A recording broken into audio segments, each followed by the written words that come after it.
Washington maintient sa position, l'invasion de l'Ukraine par la Russie reste imminente. Les États-Unis assurent que Moscou est loin d'avoir retiré ses troupes de la frontière ukrainienne.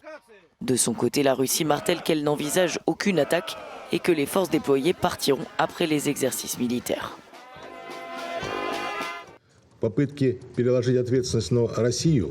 Les tentatives de rejeter la faute sur la Russie sont futiles et sans fondement, et cela montre que l'objectif est de défendre l'Ukraine.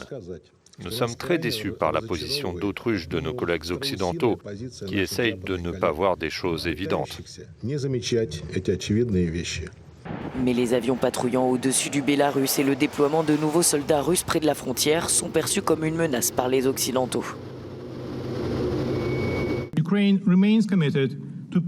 L'Ukraine reste attachée à la résolution pacifique du conflit russo-ukrainien par des moyens politiques et diplomatiques.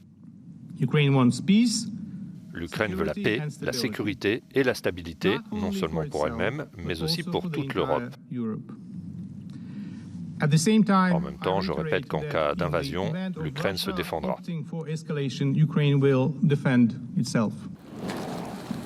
L'Ukraine accuse les séparatistes pro-russes d'avoir attaqué ce jardin d'enfants ici à Stanistia Luganska. Selon l'armée ukrainienne, 32 obus auraient été tirés sur la ville, la privant en partie d'électricité. Les autorités séparatistes de leur côté contestent et accusent en retour l'Ukraine de bombardements intensifs le long de la ligne de contact à l'est.